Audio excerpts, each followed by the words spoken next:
Assalamualaikum, welcome back to Zaf Channel guys. Kita masih lagi dalam malam puaka dan kita teruskan siri jelajah puaka satu Malaysia. Setelah hampir 5-6 negeri kita dah jelajah mencari kisah-kisah dan juga pengalaman-pengalaman seram. Pada malam ni kita terjah lagi satu negeri. Selepas kita dah pergi ke Sarawak, kita dah pergi ke Sabah, Zaf cari cerita-cerita yang menarik pasal hantu landak, especially kisah dekat Sarawak. Sarawak memang yang paling ekstrim, yang paling rare lah Zaf boleh kata kan. Tetapi negeri kali ni pun mana maunya. Kenapa tak khabar kat teman? Negeri mana? Mesti korang dah tahu dah. Makanan-makanan dekat negeri yang aku bawakan pada malam ni. Macam steam gum juga. Kecoh juga air liur. Kita ada rendang tok. Kita ada laksa Kuala. Tak lain tak bukan guys, kita berada di negeri Perak. Kita bakar dekat negeri Perak ni pun ada 3 pengalaman seram yang dialami oleh 3 individu yang berbeza. Dan aku tak nak lengah masa, aku ingin mulakan kisah yang pertama yang berlaku di Pengkalan Hulu, Perak guys. Dikatakan dekat Pengkalan Hulu ni dia ada satu rumah sewa yang berpuaka. Rumah sewa ni sering kali menjadi bualan mulut penduduk-penduduk setempat sebab dikatakan setiap kali orang menyewa tinggal dekat rumah ni tak lama guys, 5-6 bulan pindah, 5-6 bulan pindah. Dan sebelum aku nak ceritakan apa sebenarnya yang berlaku, aku akan berkongsi dengan korang satu kisah pendek. Dikatakan dulu dekat rumah sewa yang terletak dekat Pengkalan Hulu ni ada 3 orang sahabat dan mereka semua ni bujang. Masing-masing ada pekerjaan sendiri. Lepas tu diorang pun disebabkan Pengkalan Hulu ni di mana tempat diorang bekerja, diorang pun cari. Jumpalah rumah yang berpuaka ni. Pada awalnya diorang tak tahulah, yalah orang baru kat tempat tu kan. Manalah nak dengar cerita yang rumah ni berpuaka. So mereka bertiga ni pun tinggallah dekat rumah tu. Untuk 2 bulan yang pertama tak ada apa-apa masalah pun. Tetapi masuk sahaja 3 bulan telah berlaku bermacam-macam gangguan. Dan salah satunya diceritakan oleh Hasnul. Daripada 3 orang ni, Hasnul berkongsi pengalaman dia apabila dia pulang bekerja seawal pukul 7 malam, manakala kawan dia lagi 2 orang ni bekerja pada waktu malam. So setiap kali Hasnul balik je daripada kerja, pukul 8 malam 2 orang kawan dia akan keluar untuk mulakan pekerjaan. Jadi Hasnul boleh dikatakan setiap malam dia akan tinggal seorang kat rumah tu. Dan Hasnul ni dah tinggal kat rumah sewa tu hampir 2 bulan, tak ada masalah pun. Dia pun tak ada takut pun tinggal seorang. Tetapi cukup berbeza pada malam tu. Sebab dikatakan sebaik saja kawan dia ni dah pergi keluar bekerja, Hasnul pun makanlah Maggi. Sebab time tu dah hujung bulan kan. So dia makan Maggi sambil tengok TV. Tengah tengok TV, tiba-tiba di bahagian dapur dia dengar seakan-akan ada bunyi cakaran tau. So Hasnul ni yang tengah tengok TV sambil makan Maggi, bila dia dengar cakaran tu, pada awalnya dia ingat kucing. Tetapi bila dia fikir-fikir balik, selama 2 bulan dia tinggal kat rumah tu, tak pernah pula aku nampak kelibat kucing pun kat rumah ni. Macam mana boleh bunyi cakaran? So dia buat tak tahu lagi. Dan Hasnul ni setiap kali dia lepak kat rumah dia, disebabkan kawasan rumah dia tu tak banyak pokok, so angin pada malam tu panas sedikit. Dan Hasnul ni dia memang suka sambil menonton TV kat ruang tamu, dia akan biar pintu rumah dia terbuka dengan luas. Barulah sejuk sikit. So waktu Hasnul dah tak layan bunyi cakaran tu, dia sambung makan Maggi dan tiba-tiba di hujung mata dia, dia boleh nampak seakan-akan ada satu susuk tubuh yang tengah berdiri betul-betul dekat depan pintu rumah. So Hasnul ni pun apabila dia dah ternampak hujung mata, dia pun letak Maggi dia dan dia memandang secara perlahan. Dan alangkah terkejutnya Hasnul, susuk tubuh yang dia sangkakan kemungkinan salah seorang kawan dia yang pulang bekerja. Tetapi tidak guys, susuk tubuh yang dia nampak kat depan pintu merupakan seekor ataupun satu susuk tubuh pontianak yang sedang berdiri dan melihat Hasnul yang sedang rancak makan Maggi. Dan sebaik saja Hasnul nampak susuk tubuh pontianak dengan rambut yang panjang, baju putih standard uniform dia, pontianak ni dengan pantas tak sampai 5 saat terus terbang dan hilang daripada pandangan. Disebabkan itu Hasnul jadi takut. Lalu Hasnul ni pun cepat-cepat hantar Maggi dia ke dapur. Dia dah tak jadi makan, dia meluru ke depan, dia hempas je pintu depan tu dan dia berlari masuk ke dalam bilik. Sebaik saja dia berlari masuk ke dalam bilik, sedang dia selubung tu, Hasnul boleh rasakan di luar selimut dia seakan-akan ada satu tangan yang memeluk badan dia daripada arah belakang. Jadi Hasnul ni lagilah terkumat kamit. Dia baca saja apa yang dia tahu. Pada masa tu barulah Hasnul tahu yang dia sekarang ni dah makin susah nak bernafas sebab pelukan ni makin lama makin kuat, makin kuat, makin kuat. Dan Hasnul tidak mampu lagi membacakan ayat Al-Quran. Yang hanya terkeluar daripada mulut Hasnul ni adalah Allah, Allah, Allah berkali-kali. Dan selepas hampir 10 minit, akhirnya genggaman yang kuat tu dilepaskan.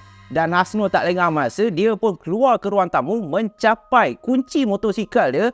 Dan dia pun keluar, dia pun bawa motosikal dia pergi lepak di salah satu kedai makan. Dan Hasnul tunggu di kedai makan tu sampailah dua orang kawan dia ni habis waktu bekerja. Dan mereka bertiga pun pulanglah ke rumah. Jadi tak lama lepas tu, aku rasa diorang tinggal dalam sebulan lebih je, mereka bertiga pun pindah keluar daripada rumah tu disebabkan gangguan makin teruk. So itu merupakan kisah yang pertama yang pernah dialami oleh Hasnul dan dua orang lagi kawan dia sepanjang dia tinggal kat rumah sewa yang terletak ke Pekanbaru Hulu.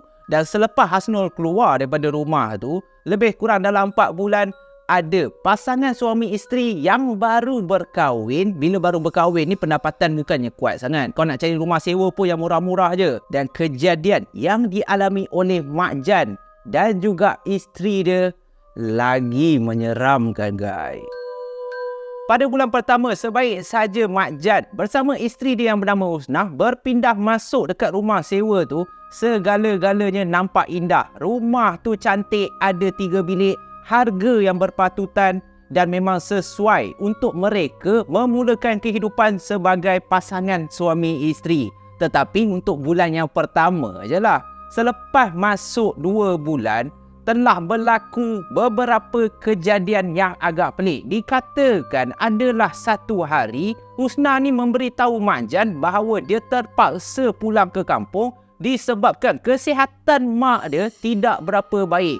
So Mak Jan ni pun merelakanlah isteri dia untuk berpisah sementara waktu. Lama tak lama lah, lebih kurang seminggu juga. Dan selama seminggu lah Mak Jan akan tinggal seorang diri tanpa keberadaan isteri dia di rumah tu. Tapi Mak Jan ni tak ada masalah lah, sebab dia terlalu sibuk dengan pekerjaan dia. Yelah, nak cari rezeki kan. Engkau baru nak membina asas tapak kebahagiaan sebelum engkau merangkul kenangan dan juga kebahagiaan dalam perkahwinan. Lagi-lagi pula, sementara belum dapat anak ni lah, sebagai seorang suami, engkau kena bertungkus lumus sebaik yang boleh, kumpul seberapa banyak pendapatan supaya nanti dapat anak tak adalah terkuis-kuis, terkail-kail, umpama kucing yang lemas di sungai. Kononnya macam tu lah pepatah dia. Dan sepanjang Mak Jan ni tinggal seorang diri, disebabkan isteri dia tak ada, so Mak Jan ni terpaksa berdikari sikit lah. Sama ada dia akan masak benda simple-simple, telur mata, kicap dengan nasi putih.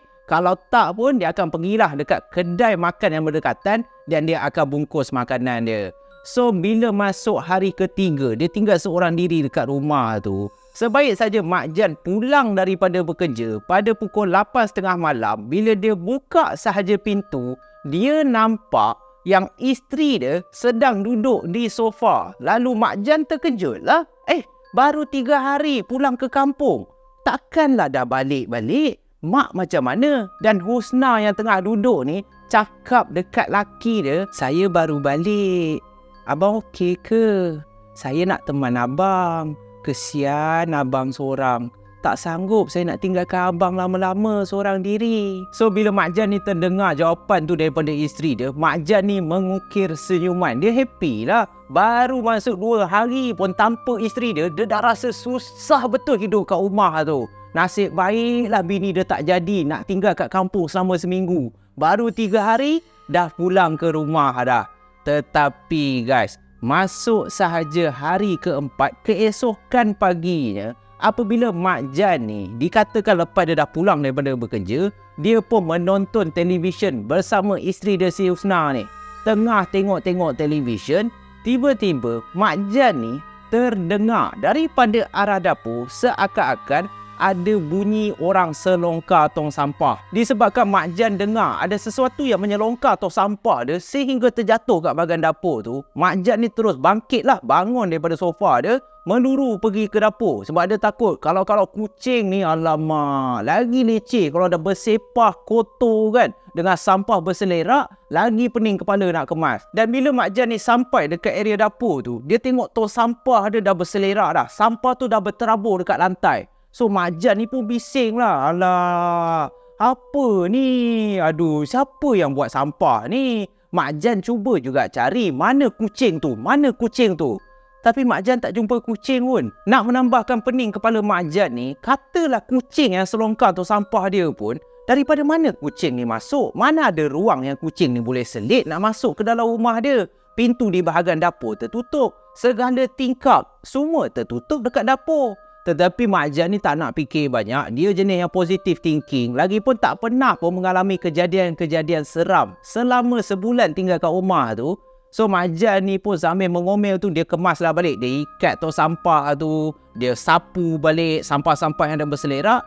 Dan bila Mak Jan ke depan untuk sambung tengok TV, dia perasan yang isteri dia tak ada lagi duduk kat depan tu. Jadi pada masa ni Mak Jan fikirkan kemungkinan isteri dia penat, isteri dia dah masuk tidur dulu. So Mak Jan ni disebabkan mata dia tak mengantuk lagi, dia pun sambung tengok TV. Dia duduk kat sofa, dia tengok TV. Tengok TV, jam pun dah pukul 12 malam. Jadi bila dah pukul 12 malam, Mak Jan pun fikir esok pagi aku nak bekerja, tak boleh tidur lewat sangat. Mak Jan pun tutup TV dan dia masuk ke dalam bilik. Tapi dalam bilik dia pun tak ada orang. Mak Jan ni pandanglah ke kiri, ke kanan. Mana isteri aku Husna ni? Kalau dekat ruang tamu tak ada, kat dalam bilik tak ada, lah, ke mana pula isteri aku pergi?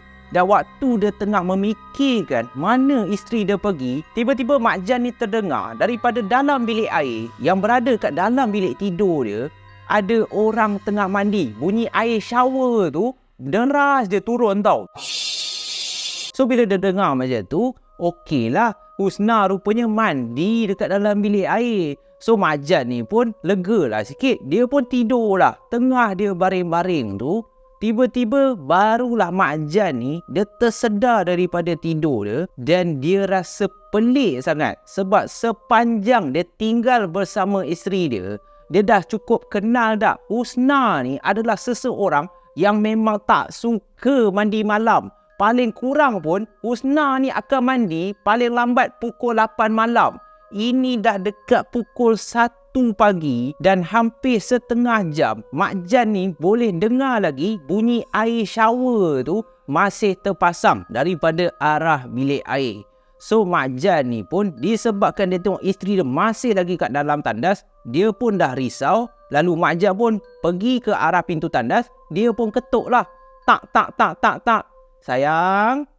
Tak. Sayang. Semua okey tak?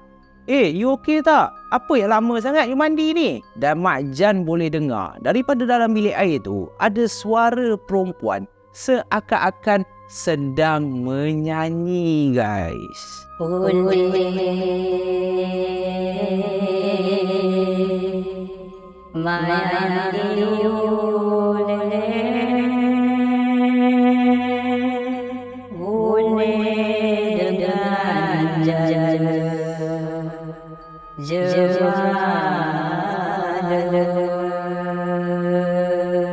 Bila Mak Jan terdengar suara isteri dia sedang menyanyi dekat dalam bilik air tu, Mak Jan ni pun tak tahu kenapa. Dia bukan seorang yang penakut. Dia bukan seorang yang akan fikirkan benda-benda paranormal, benda-benda mistik. Tetapi bulu roma kat tengkuk dia dah meremang pada masa tu. Jadi disebabkan dengan perasaan tak sedap hati, Mak Jan ni pun mengambil beberapa langkah ke belakang secara perlahan.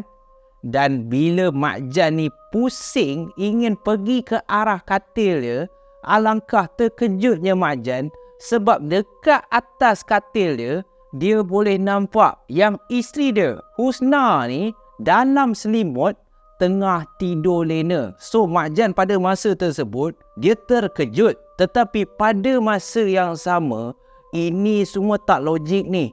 macam mana aku boleh dengar suara isteri aku menyanyi dekat dalam tandas dan tak sampai 2 saat, tak sampai 5 saat pun bila Mak Jan ni pusing memandang ke arah katil, Husna tengah tidur ke atas katil. Jadi siapa yang dekat dalam bilik air? So Mak Jan dia dah tak nak fikir banyak sebab jam pun dah pukul 1 lebih dan nak masuk pukul 2 pagi. Esoknya dia kerja. Lalu Mak Jan ni pun tidurlah di sebelah isteri dia dan keesokan harinya Mak Jan ni pun pergilah bekerja macam biasa. Sepanjang kat tempat kerja, beberapa kali Mak Jan ni masih terfikir lagi lah. Dia tak ada takut pun tapi dia fikir logik. Macam mana aku boleh dengar suara perempuan, suara isteri aku menyanyi dalam bilik air? Lepas tu bila pula isteri aku baring kat atas katil tu? Mak Jan ni pun malas nak fikir, buat semak kepala je. So dia pun meneruskanlah pekerjaan dia dan bila dia balik kerja pada malam tu, macam biasa pukul 8 malam dia sampai dekat rumah. Pada malam tu lagi menyeramkan. Itulah salah satu kejadian yang membuatkan Mak Jan bersama isteri dia Husna terus pindah daripada rumah tu guys. Pada malam tu selepas Mak Jan pulang daripada bekerja, dia pun melakukan aktiviti dia macam biasalah. Dia pergi bersihkan diri dia dulu. Lepas tu dia pergi ke arah dapur. Dia tengoklah Husna ni tak masak pun. Perut dia dah lah berkeroncong. So disebabkan terlalu lapar, Mak Jan ni pun masaklah Maggi. Macam biasalah makanan orang bujang. Waktu dia makan Maggi macam biasa, dia tak nampak lagi kelibat isteri dia. Kemungkinan isteri dia berada dekat dalam bilik utama. So Mak Jan ni pun lepak lah. Dia spend time kat ruang tamu. Lepas tu dia menunaikan solat isyak.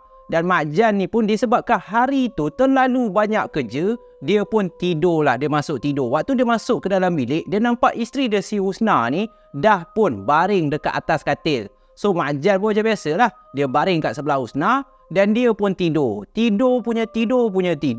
Dalam pukul 2 pagi, Mak Jan ni terjaga disebabkan di hujung telinga dia boleh dengar seakan-akan ada orang sedang membaca Al-Quran. So Mak Jan pun bangun daripada tidur, dia gosok mata dia dan dia tengok jam yang berada dekat atas meja menunjukkan pukul 2.30 pagi. Dan Mak Jan masih jelas lagi kedengaran ada seseorang yang sedang membaca Al-Quran di area ruang tamu. Jadi bila Mak Jan bangun, dia tengok kat sebelah dia, Husna tak ada pun baring. Kemungkinan Husna lah yang baca Quran. Tetapi pada masa tu pun, sebelum Mak Jan ni buka pintu bilik dia untuk tengok siapa yang sedang baca Al-Quran dekat ruang tamu tu, hati Mak Jan dah tak sedap dah. Sebab ini di luar kebiasaan. Tak pernah isteri dia bangun pukul 2 pagi untuk membaca Al-Quran. Tapi dia tak nak fikir buruk lagi. So Mak Jan ni pergilah ke arah pintu. Dia pun buka pintu bilik dia secara perlahan. Dan apabila Mak Jan nampak isteri dia duduk bersila membaca Al-Quran dalam keadaan yang gelap gelita, terdetik di fikiran si Mak Jan, kenapa isteri aku baca Al-Quran pukul 2.30 pagi ni? Dan kenapa isteri aku tak pasang lampu kat ruang tamu? Biar betul dah buang terbiat ke? So Mak Jan memberanikan diri dia. Dia pun mulalah pergi untuk menghampiri isteri dia. Dia nak tanya isteri dia, kenapa baca Al-Quran pukul 2.30 pagi?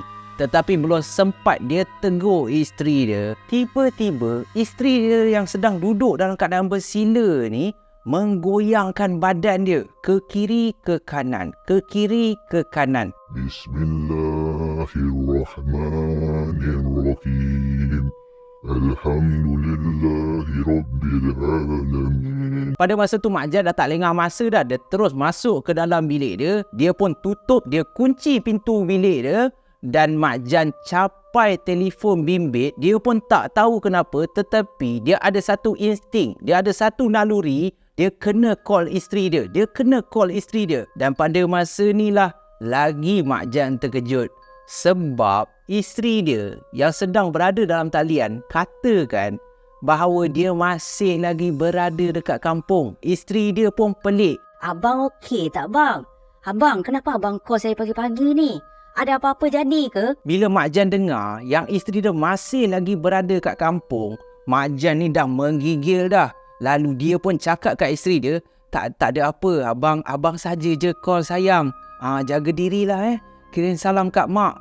Lalu Mak Jan pun letaklah telefon dia. Mak Jan ni dah tak nak keluar daripada bilik sebab Mak Jan tahu kalau isteri aku masih lagi berada kat kampung, siapa yang sedang baca Quran dekat luar? Dan selama 2 malam, siapa yang teman aku? Dan apa yang lagi menakutkan kalau korang nak tahu, waktu Mak Jan dah menggigil dah, lepas dia tahu yang isteri dia rupa-rupanya tak balik pun lagi daripada kampung, tiba-tiba suara yang sedang baca Al-Quran tu berhenti baca Al-Quran dan Mak Jan boleh terdengar yang susuk tubuh tu mengetuk pintu bilik Mak Jan. Dan yang membuatkan Mak Jan terus pingsan, tak sedarkan diri apabila dia terdengar ada suara perempuan yang mengatakan dekat Mak Jan, "Awak dah tahu ya? Awak dah tahu ke?"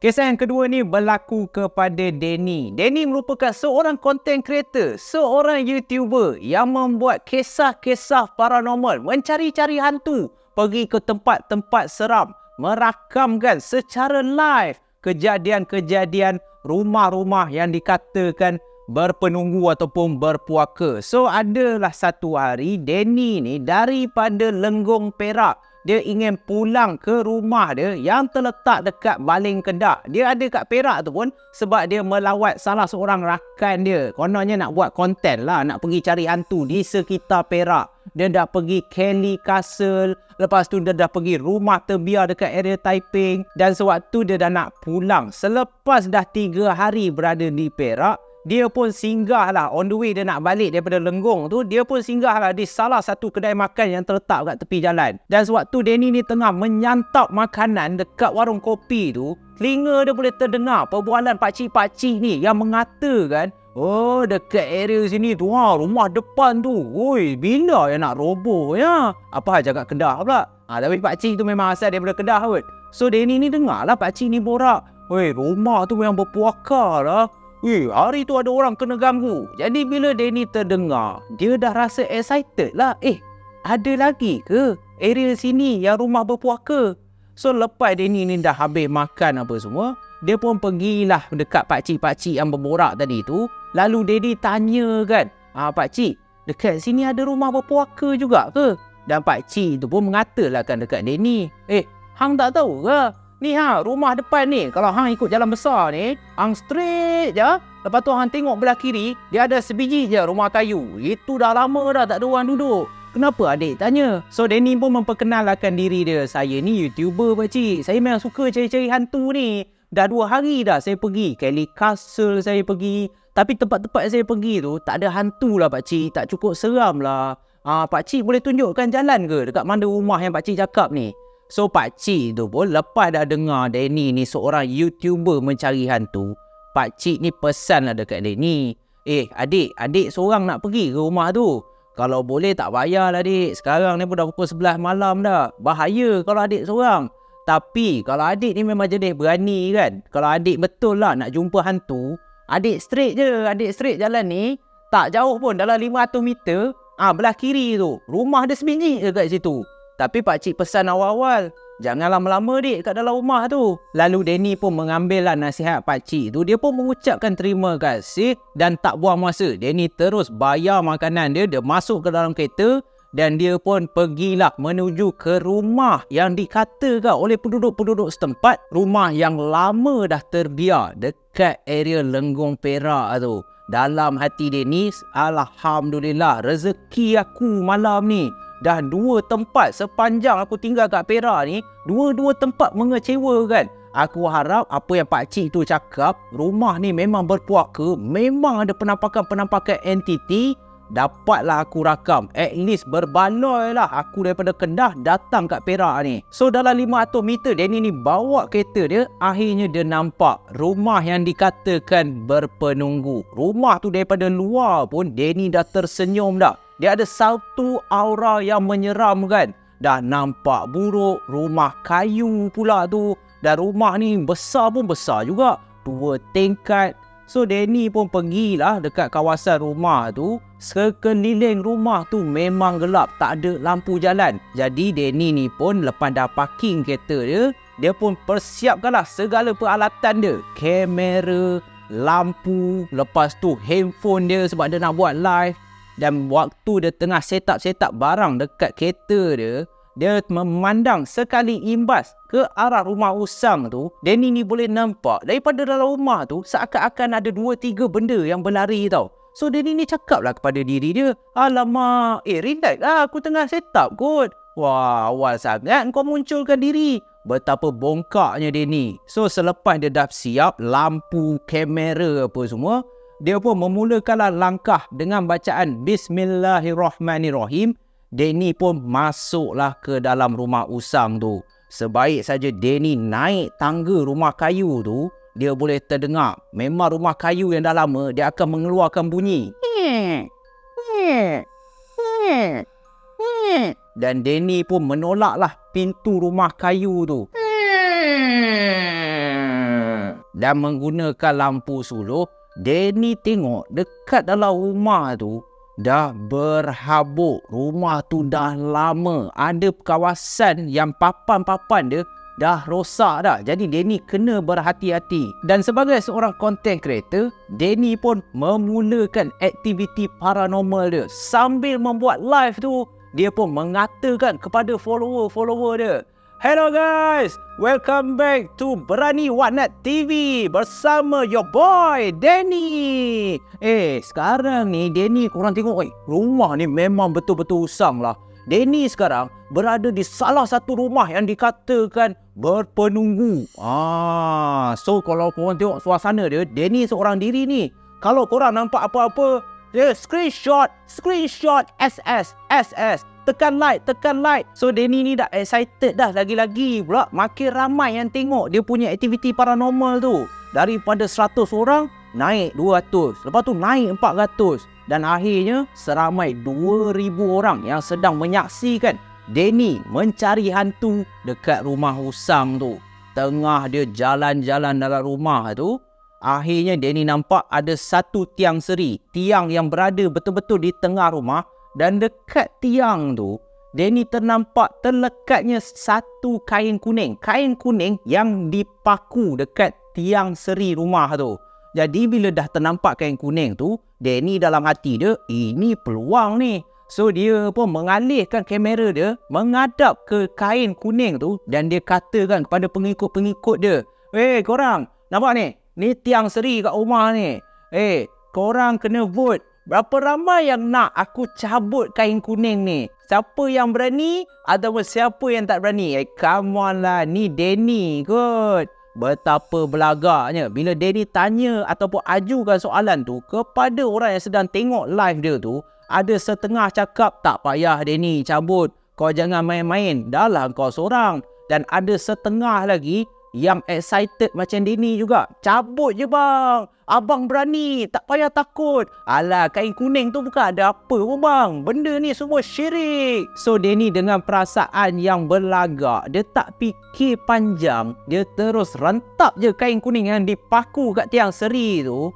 Dan bila dia dah cabut kain kuning tu, barulah Danny perasan rupa-rupanya dekat belakang kain kuning tu ada satu tulisan yang ditulis dalam bahasa Jawi. 1, 2, 3, 4, 5. Dah bersedia, carilah saya.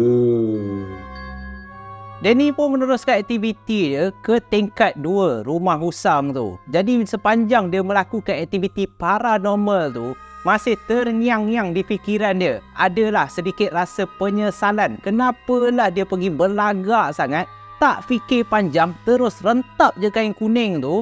Dan apa maksud di sebalik 1, 2, 3, 4, 5? Carilah saya, cari siapa? So dengan perasaan menyesal, dengan perasaan takut, Danny tak lama pun. Dekat tingkat 2 tu dalam 10 minit, Danny pun teruslah turun ke bawah. Dan sebelum dia nak keluar daripada rumah tu, Danny sempat mengatakan kepada pengikut dia, rumah ni tak ada apa lah guys. Danny pun dah bosan lah kat rumah ni. Rasanya penduduk kampung je yang terfikir-fikir. Biasalah, orang kita ni suka terbawa-bawa, suka taksub sangat. So jangan lupa guys, kita jumpa lagi dalam Berani Waknat TV. Jangan lupa subscribe channel Denny. I'm your boy Denny, budak paling berani. Bye-bye guys. Dan Denny pun mengakhiri live dia. Dan sewaktu Denny ingin melangkah keluar daripada rumah tu, bila sampai depan pintu je, Denny perasan di sebalik pintu tu ada satu kepala seorang perempuan dengan mata yang besar tengah tengok ke arah Denny.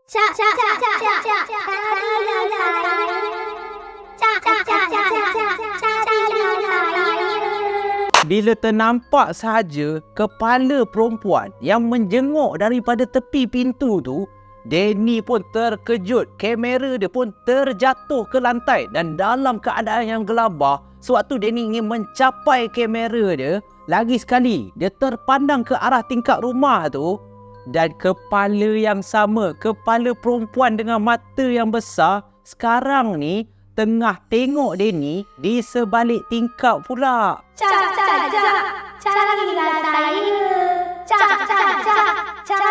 saya. Pada masa ni ketakutan Denny dah tak boleh terkawal dah. Denny terus capai kamera dia dalam keadaan gelabah. Barulah Denny perasan ke mana sahaja mata dia melihat dekat dalam rumah tu, mesti dia akan ternampak kepala perempuan yang sama. Dia pandang ke arah tingkap, dia nampak perempuan tu. Dia pandang ke arah tangga, dia nampak lagi perempuan tu. Dia pandang pintu, dia pandang di sebalik tiang seri. Seakan-akan makhluk ni cuba bergurau dengan Denny. Dan waktu tu Denny dah tak fikir panjang. Apa yang dia tahu, dia kena keluar daripada rumah tu sebelum gangguan ni makin teruk. Lalu Denny pun terus menjerit Allahu Akbar dengan lintang pekam macam lipas kudung. Denny lompat je tangga rumah tu. Dia menuju ke kereta dia dan dia pun tinggalkan kawasan rumah tu. Pada masa ni Denny yang masih lagi dalam keadaan menggigil, dia sangka kan yang segala-galanya telah berakhir. Segala ketakutan, gangguan yang dia alami sampai di situ saja. Tetapi hampir 2 jam barulah Denny perasan sepanjang dia memandu kereta tu, dia berada di kawasan yang sama guys. Dia akan nampak rumah usang tu beberapa kali berada di sebelah kiri jalan. Dia bawa kereta je dalam 2 kilometer, tiba-tiba dia nampak rumah usang tu. Dia terus lagi 2 kilometer, dia nampak rumah usang yang sama. Sampaikan Denny ni dah menangis-nangis dah. Dan disebabkan dah terlalu takut, Denny ni dah menangis-nangis. Badan dia pun dah penat. Minyak kereta dia pun dah nak habis. Denny pun memberhentikan kereta dia di tepi jalan. Dia pun terkumat-kamit membaca apa sahaja surah yang dia tahu sehingga dia tertidur. Keesokan paginya, sewaktu Denny terjaga daripada tidur, jam telah pun menunjukkan pukul 11 pagi dan alangkah terkejutnya Denny sebab kereta dia sekarang ni bukan berada di tepi jalan, tetapi kereta dia berada di tengah-tengah kawasan tanah perkuburan. Denny seakan-akan tidak percaya.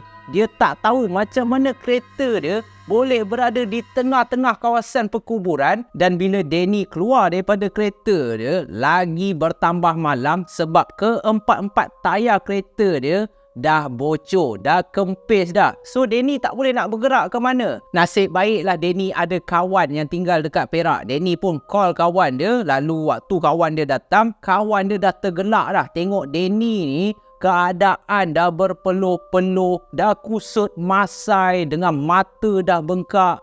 Dan kawan Denny katakan kepada Denny, itulah kau belagak sangat nak buat konten kan. Kadang-kadang kita ni kena ada limit bro. Janganlah sebabkan view kau sanggup buat benda bodoh macam ni.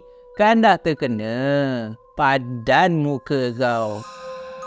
Kisah seram yang ketiga dan terakhir aku ingin berkongsi dengan korang berlaku di salah satu IPD ataupun balai polis yang terletak dekat area Sungai Siput. Tetapi tidak diberitahu balai polis yang mana, korang sendiri fikirlah. Dan apa yang menariknya, kisah ataupun pengalaman seram yang dialami oleh salah seorang pegawai polis ni ada juga gambar disertakan guys. Dan kisah ni aku nak shout out kepada Kisah Seram 123 kerana aku dapat cerita ni daripada blog seram ni. So kejadian seram ni dialami oleh salah seorang pegawai polis yang aku namakan Rizal, bukan nama sebenar. Rizal ni pada hari tersebut dia kerja belah malam tau.